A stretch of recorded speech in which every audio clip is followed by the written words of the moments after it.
ছিলেন এবং তারা অমানসিক অত্যাচার করেছে। তাই আজকে আমি কোনো জবাব দিতে আসিনি, কয়েকটা প্রশ্ন করতে এসেছি মাননীয় মুখ্যমন্ত্রীকে এবং তার প্রশাসনকে।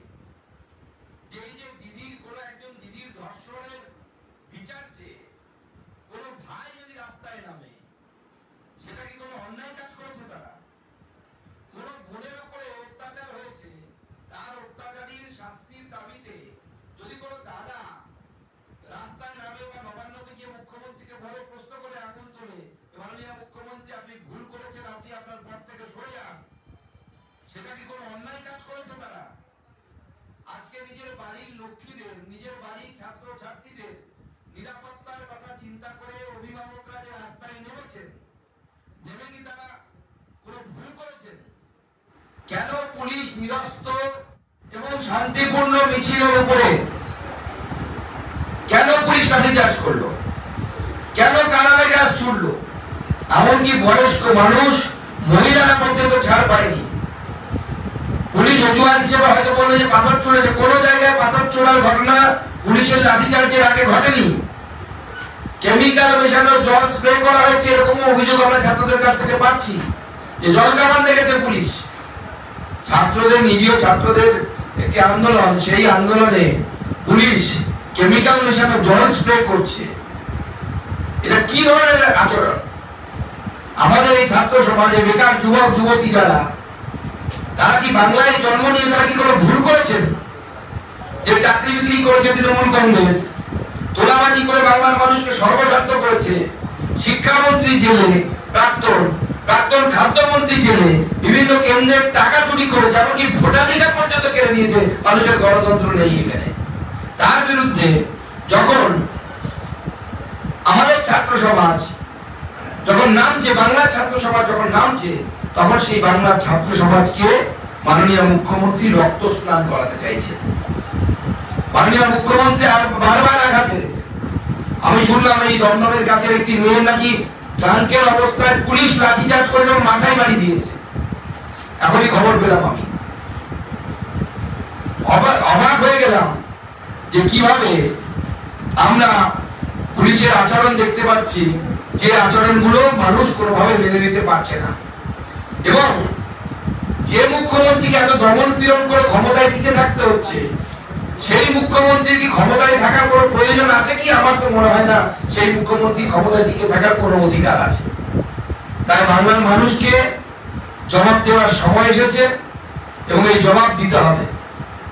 আজকে বাংলার গণতন্ত্র, স্বাধীনতা এবং সুরক্ষা সমস্ত কিছু বিপন্ন।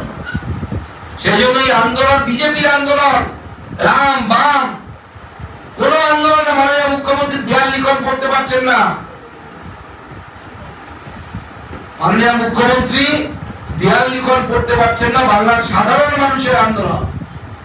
যে বাবাটি মনে করছে যে আমার বাড়ির মেয়েটি সুরক্ষিত নয়, সেই বাবার আন্দোলন। যে মা মনে করছে আমার বাড়ির মেয়েটি সুরক্ষিত নয়, আমার ছেলের ভবিষ্যৎ সুরক্ষিত নয়, চাকরি নেই, চাকরি চুরি হচ্ছে, তাদের আন্দোলন এই আন্দোলন। এই আন্দোলন জনগণের আন্দোলন। স্বৈরাচারীদের কাছ থেকে, স্বেচ্ছাচারী সরকারের কাছ থেকে বাংলাকে রক্ষা করার আন্দোলন। আজকে আমরা অবাক হয়ে যাচ্ছি পুলিশের আচরণ দেখে। এক ছাত্রের কাছে আমরা খবর পেলাম যে তার সহপাঠী একজন টিবোর্ডের কাছে সে দাঁড়িয়েছিল, তার পেটে টিয়ার গ্যাসের সেল না গুলি লেগেছে, এখন আমরা বুঝতে পারিনি। তাকে হসপিটালে নিয়ে যাওয়া হয়েছে। সেই হসপিটালে নিয়ে গেলে ডাক্তার আঘাত বলবে যে কি পরিস্থিতি তৈরি হয়েছে, আদৌ কি গুলি লেগেছে না টিয়ার গ্যাসের সেল লেগেছে। তো মানুষ কতগুলো জিনিস আজকে কিন্তু পশ্চিমবঙ্গের মানুষ কিন্তু প্রমাণ করে দিল। গত কয়েকদিন আগে তৃণমূল কংগ্রেস বলছিল রাম বামের আন্দোলন, গত পরশু থেকে বামেরা নিজেদেরকে উইথড্র করে দিলেন, বললেন এটা নাকি বিজেপির আন্দোলন, এটা নাকি আরএসএস এর আন্দোলন, অমুকের আন্দোলন, তমুকের আন্দোলন। আজকে বামপন্থীদের দ্বিধাচারিতা সবার চোখের সামনে চলে এলো এবং মানুষ যে বামপন্থীদের সাথে নেই এবং এটা যে সাধারণ মানুষের আন্দোলন, সাধারণ মানুষ বেরিয়ে সেটা প্রমাণ করে দিল যে বামপন্থীরা তৃণমূলের সাথে সেটিং রাজনীতি করতে ব্যস্ত এবং সেটিং রাজনীতি বাংলার মানুষ মেনে দেবে না। বাংলার মানুষ এই সেটিং রাজনীতির বিরোধী। এই বর্তমান পরিস্থিতিতে আমরা আমাদের আন্দোলনকে নতুন ভাবে চিন্তা ভাবনা করতে বাধ্য হয়েছি। সেই আন্দোলন বিজেপির আন্দোলন যেটা, সেই আন্দোলনকে আপনাদের সামনে যে রিভাইজড যে আমাদের এই আন্দোলন সূচি, সেই আন্দোলন সূচি আপনাদের সামনে আমি তুলে ধরতে চাই। এবং মনে রাখবেন এই আন্দোলন স্বৈরাচারকে হারানোর আন্দোলন, স্বৈরাচারীকে হারানোর আন্দোলন এবং গণতন্ত্রকে পুনঃপ্রতিষ্ঠা করার আন্দোলন। আগামীকাল থেকে আমরা ধর্ণা শুরু করব ঠিক করেছিলাম। আমরা আগামীকাল কোর্টের রায় পেয়েছি, 10:30টার সময় আমাদের মামলার শুনানি হবে। পুলিশ আমাদেরকে পারমিশন দেয়নি ধর্মতলায় ধর্ণা করার। কোর্টের পারমিশন নিয়ে হয় আগামীকাল অথবা আগামী পরশু থেকে আমরা আমাদের ধর্ণা চালু করব।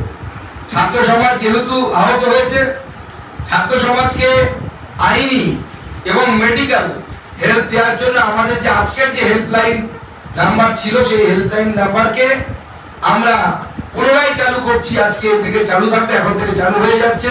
যে কোনো ধরনের মেডিকেল হেল্প এবং লিগ্যাল হেল্পের জন্য ছাত্র, যে সমস্ত পরিবারের লোকেরা যারা বাইরে আছে, পুলিশ প্রচুর ছাত্রদেরকে অ্যারেস্ট করেছে, গ্রেফতার করেছে, তাদের লিগ্যাল হেল্প দেওয়ার জন্য ভারতীয় জনতা পার্টির তরফ থেকে হেল্পলাইন নাম্বার চালু করা হচ্ছে। এই হেল্পলাইন নাম্বারে পরিবার থেকে ফোন করে আপনারা আইনি সহায়তা এবং মেডিকেল সহায়তা আপনারা চাইতে পারেন। আমাদের যে মহিলা কমিশন ঘেরাও ছিল, তার ডেটকে আমরা পরিবর্তন করছি, কারণ পরিবর্তিত পরিস্থিতিতে অনেকে আজকের আন্দোলনে আহত হয়েছে। আমরা আশা করছি সেই মহিলা কমিশনের আন্দোলনে আমাদের মহিলা মোর্চা নেতৃত্ব দেবে, কিন্তু সমাজের মহিলারা আসবে। আমরা সমাজকে আহ্বান করছি যে আন্দোলন বিজেপির আন্দোলন নয়, এটা সমাজের আন্দোলন। 30 তারিখে, এ মাসের 30 তারিখে আমাদের মহিলা মোর্চা নেতৃত্বে সকল মহিলারা, বিজেপির মহিলা এবং সমাজের যারা মহিলা, যারা চান যে প্রতিবাদ করতে আমরা চাই, যারা হয়তো রাজনীতি করেন না, যারা হয়তো বিজেপিও করেন না, আসুন সেদিন মহিলা কমিশনে আমাদের তালা লাগা অভিযানে আপনারা অংশগ্রহণ করুন। 2রা সেপ্টেম্বর, 2 সেপ্টেম্বর জেলা শাসকের অফিস ঘেরা মাননীয় মুখ্যমন্ত্রীর ইস্তফার দাবিতে এবং আজকে ছাত্রদের উপর যে অন্যায় হয়েছে সেই অন্যায়ের দাবিতে। 4 সেপ্টেম্বর আমাদের বিভিন্ন ব্লক অফিস, এটা 2 সেপ্টেম্বর ছিল, সেটাকে আমরা 4 সেপ্টেম্বর করছি। 4 সেপ্টেম্বর দিনভর ধর্ণা ব্লকে আমাদের যারা কার্যকর্তা তারা করবেন এবং সাধারণ মানুষকে আমরা সেখানে আহ্বান জানাচ্ছি। 6 সেপ্টেম্বর, 6 সেপ্টেম্বর আমরা যেটা ঘোষণা করেছিলাম গত 4 তারিখে ছিল, সেটা 6 সেপ্টেম্বর প্রতিটি মণ্ডলে 12টা থেকে 2টো আমাদের চাক্কা জাম, সেই চাক্কা জাম চলবে। এবং তার সাথে সাথে আজকে যে বর্বরোচিত আক্রমণ হয়েছে, এই বর্বরোচিত আক্রমণের তীব্র নিন্দা করে এবং আমরা আহ্বান জানাচ্ছি যে রাজনৈতিক মতভেদ ভুলে সমস্ত মানুষ পথে নামুন। আগামীকাল ছাত্রদের উপর এই বর্বরোচিত আক্রমণের প্রতিবাদে 12 ঘন্টার বন্ধ, সাধারণ বন্ধ সফল করুন। আগামীকাল বিজেপির ডাকে 12 ঘন্টার সাধারণ বন্ধ, সেই আহ্বান দিচ্ছি। এবং এই আহ্বান শুধুমাত্র বিজেপির কর্মী সমর্থক ভোটার তাদের জন্য নয়, আমি সাধারণ মানুষের কাছে হাত জোর করে বলবো, দেখুন আজকে যে বাড়ির ছেলের সাথে যে বাড়ির মেয়ের উপরে লাঠিচার্জ হয়েছে, ভাবছেন যে পাশের বাড়ির ছেলের উপর হয়েছে, কালকে সেটা আপনার বাড়ির ছেলের উপরে হবে। আজকে যে ছেলেটি টাকা দিতে না পেরে চাকরি পায়নি, তার চাকরি বিক্রি হয়ে গেছে 15 লক্ষ টাকায় তৃণমূল নেতার দ্বারা, তৃণমূলের দালালের দ্বারা, কালকে আপনার ছেলেটি, যে ছেলেটি পড়ে পড়ে বড় হচ্ছে, স্কুলে যাচ্ছে, কলেজে যাচ্ছে, কালকে তাকে সে তার সম্মুখীন হতে হবে। তাই আমরা সাধারণ মানুষকে বলছি যে আজকে আরজি কলেজ সেই বোনটি, আমার বোন, কারো হয়তো দিদি, কারো হয়তো মেয়ে, সে যেরকম অত্যাচারিত হয়েছে, সেরকম কালকে আপনার বাড়ির মেয়েটি অত্যাচারিত হতে পারে। তাই এই বনকে সর্বাত্মক করুন। এই বন স্বেচ্ছাচারী এবং স্বৈরাচারী সরকারের হাত থেকে পশ্চিমবঙ্গকে রক্ষা করার পর এবং গণতন্ত্র, স্বাধীনতা এবং আমাদের সুরক্ষা, আমাদের ধর্মীয় সুরক্ষা এখানে থাকছে না, স্বাধীনতা থাকছে না, মত প্রকাশ করতে পারছে না মানুষ। আজকে করে এত বড় ঘটনা ঘটে গেছে, ভয়ে কেউ বলতে পারছে না, সাহস নেই মানুষের। এটাকে গণতন্ত্র বলে। এই গণতন্ত্র প্রতিষ্ঠার জন্য আগামীকাল 12 ঘন্টার বনকে সর্বাত্মক পথে পরিণত করুন। আমি ভারতীয় জনতা পার্টির সমস্ত কর্মীদেরকে, বিধায়ক, সাংসদ থেকে শুরু করে সমস্ত জনপ্রতিনিধিদেরকে এবং পদাধিকারীদেরকে এখান থেকে আহ্বান জানাচ্ছি যে আগামীকাল মানুষের কাছে যান হাত জোর করে মানুষকে বলুন যে কালকে দিনটা একটু কষ্ট করুন, কালকে আপনার বাড়ির মেয়ের কথা চিন্তা করে, আপনার বাড়ির সন্তানের কথা চিন্তা করে 12 ঘন্টার সাধারণ মন সফল করুন। আমার এরকম বলার ছিল। সবাইকে নমস্কার, সবাইকে ধন্যবাদ। সকাল 6টা থেকে বিকেল 6টা, 12 ঘন্টার পথ, সাধারণ পথ, রাজ্য জুড়ে।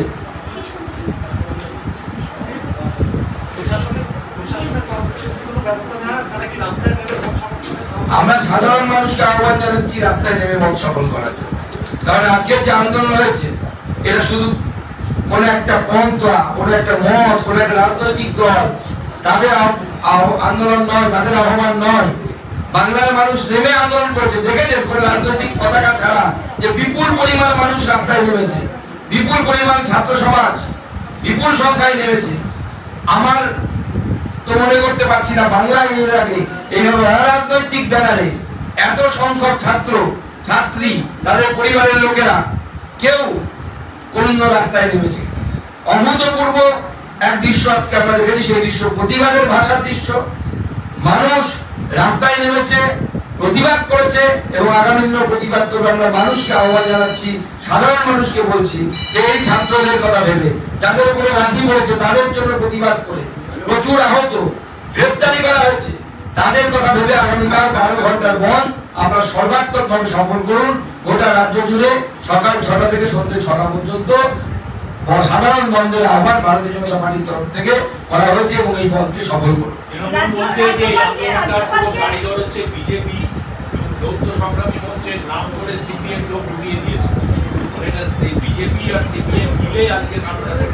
সিপিএম তো ঘোষণা করে দিয়েছে তারা এর মধ্যে নেই। সিপিএম তো গত পরশু তো পরিষ্কার করে দিয়েছে যে আমরা এই ছাত্র আন্দোলনে নেই। তারা নাকি আরএসএস কি সব গন্ধ পাচ্ছে। এত গন্ধ কোথায় পাই আমরা বুঝতে পারি না। যে পচা দুর্গন্ধটা বেরোচ্ছে নবান্ন থেকে সেই গন্ধটা পাচ্ছে না। সেটিং ফিশ ফ্রাইয়ের গন্ধে সেই গন্ধ ঢাকা পড়ে যাচ্ছে। শুধু ফিশ ফ্রাইয়ের গন্ধ তারা পাচ্ছে, মহা করছে। বামরা হচ্ছে তৃণমূলের এপিক আর ওপিক। তৃণমূল এবং বাম এরা হচ্ছে সেটিং রাজনীতি করে, বিজেপি সেটিং রাজনীতি করে না। আর বিজেপির আন্দোলন এটা নয়। তবে আমাদের বিরোধী দল তৃণমূল কংগ্রেস যেভাবে বিজেপি করছে, এরপরে মনে হচ্ছে আমরা বাধ্য হয়ে নবান্ন অভিযানের দাগ দেবো এবং দেখাবো যে বিজেপির নবান্ন অভিযান হলে কি হতে পারে। তখন এসব ব্যারিকেড কিচ্ছু থাকবে না। এবং আজকে যেভাবে কয়েকটা দৃশ্য দেখলাম পুলিশ দৌড়ে পালাচ্ছে, তখন সব পুলিশ দৌড়ে গিয়ে নবান্নে গিয়ে আশ্রয় নিবে। তাদেরকে কেউ আহ্বান জানিয়েছে, তারা গেছে। কিন্তু বিজেপির প্রমুখ নেতারা এই আন্দোলনে কেউ যায়, কিন্তু সবাইকে আহ্বান ছিল। আমরা তো বলেছিলাম ছাত্র সমাজ সব রাজনৈতিক দল অজিত চৌধুরী থেকে শুরু করে সবাইকে আহ্বান জানিয়েছিলেন। তাদের মনে হয়েছে তারা গেছেন। বিজেপির কোনো নেতা অফিসিয়ালি এটাতে পার্টিসিপেট করবে না। কালকে যখন ছাত্ররা প্রেস মিট করে তখন তারা বলেছিল যে আমরা বলছি যাতে কোনো নেতা না থাকে। কিন্তু আজকে আমাদের কাছে আমরা যে জেলাগুলো ছিল, ধরুন আরামবাগ থেকে মধুসূদন বাগ আপনাদের লেভেলে, ও একটা লিড করে একটা ডেলিগেশনকে এনেছে। চুঁচুড়া হুগলি থেকে ছোট ছোট যারা নেতা মন ধরে তারাও এনেছে। দেখুন আপনারা তো এই আন্দোলন দেখলেন, আপনারা দেখেছেন ব্যারিকেড ভেঙেছে আমাদের ছাত্ররা, আমাদের রাজ্যের ছাত্ররা ব্যারিকেডের উপরে উঠে জাতীয় পতাকা নিয়ে তারা আন্দোলন করছে। কোথাও দেখেছেন বিজেপির এমএলএরা ভেঙেছে? তারা কোনোখানে হয়তো এসছে সাহায্য করার জন্য। কিন্তু সব থেকে বড় কথা, বিজেপি ঘোষিত আন্দোলন নয়। বিজেপির ঘোষিত আন্দোলন হলে তার আকার আর বহর কি হবে আপনারা বুঝতে পারছেন। বিজেপি এই আন্দোলনের সাথে লিগালি এবং মেডিকেল হেল্প দেওয়ার জন্য আমরা আছি, কিন্তু সংখ্যা লোক পাঠানো এসবের মধ্যে বিজেপি কোথাও ছিল না। বঙ্গীয় ছাত্র সমাজ তাদের নিজের ক্ষমতায়, তাদের নিজের তারা কাউকে আহ্বান জানিয়েছে। অনেকে হৃদয় থেকে মনে করেছে আমাদের আন্দোলনে সামিল হওয়া প্রয়োজন, তারা চলে গেছে। রাজ্যপালকে রাষ্ট্রপতি শাসনের জন্য সুপারিশ জানানো হয়েছে, আবেদন করা হয়েছে। কে করেছে? মাননীয় বিরোধী দলনেতা ওনাকে জানিয়েছেন। বিরোধী দলনেতার কাজের মধ্যে পড়ে এটা। আগামী দিনে রাজ্যপাল তার সিদ্ধান্ত নেবেন এবং আগামীকাল বন্ধ, এই বন্ধকে সফল করবে। কিন্তু আজকে আন্দোলনকারীদের কাউকে দেখে ছাত্র বলে মনে হলো না, সবাই মানে খুবই বয়স্ক। আপনি কালকের জন্য অপেক্ষা করুন, কালকে আপনি ছাত্র দেখতে পাবেন। মধ্যক্রমে একটা ঘটনা ঘটেছে, একজন যুবক ট্রাফিক সিগন্যাল ভেঙেছে বলে তাকে সিভিক পুলিশ মারধর করেছে, সঙ্গে সঙ্গে এলাকার লোক জড়ো হয়ে যতজন ট্রাফিক পুলিশ সিভিক পুলিশ ছিল সবাইকে উল্টো মারধর করে দিয়েছে। মনে হচ্ছে কোথাও যেন একটা ডিসওবিডিয়েন্স মানে অসহযোগ। এই প্রশাসনের উপরে মানুষের বিশ্বাস চলে গেছে, আর কিভাবে থাকবে বলুন না। এই যে মূল অভিযুক্ত যে ধরা পড়েছে সঞ্জয় যে বাইক নিয়ে ঘুরে বেড়াতো, সঞ্জয়ের বাড়িতে গিয়ে বাইক পেয়েছে সিবিআই, সেই বাইক রেজিস্টার করা আছে কলকাতা পুলিশের সিপির নামে। তারপরেও মানুষ বিশ্বাস রাখবে? রাখা উচিত এই পুলিশের উপরে। আজকে যেভাবে বেশ কয়েকজন অভিভাবক এসেছিলেন যারা আক্রান্ত হয়েছেন, আমরা টিভিতে যতটুকু দেখেছি, সেই অভিভাবকদের যেভাবে আক্রান্ত হতে দেখেছি, যেভাবে মারতে দেখেছি পুলিশকে, তারপরে আপনারা মনে করেন পুলিশের উপর মানুষের ভরসা থাকবে? বাঙালি ভালো সভ্য জাতি, শিক্ষিত জাতি বলে চুপ করে আছে, নাহলে রাস্তায় তৃণমূল নেতাদেরকে ধরে কান ধরে উদ্ঘোষ করা। একটা প্রশ্ন, বড়বাজারে আজকে দেখলাম কামদুনির প্রতিবাদী মুখ টুম্পা কয়াল, তাকে তৃণমূল আশ্রিত দুষ্কৃতীরা মিলে হামলা করেছিল এবং পুলিশ টুম্পা কয়ালকে তুলে নিয়ে গেল। দেখুন, বহু জায়গায় তৃণমূল কংগ্রেস দুষ্কৃতীদেরকে মিছিলে ঢুকিয়েছে।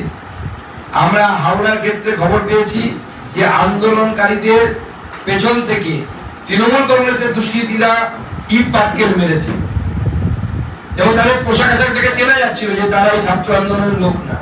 এবং একজন বোম নিয়ে হামলাকারীকে আন্দোলনকারীরা ধরে বোম মারছিল, যে পুলিশের হাতে তুলেও দিয়েছে, তার ভিডিও আছে, চাইলে আপনারা আমাদের কাছ থেকে নিয়ে নেবেন। সবাইকে ধন্যবাদ। বাকিটা ধরেন।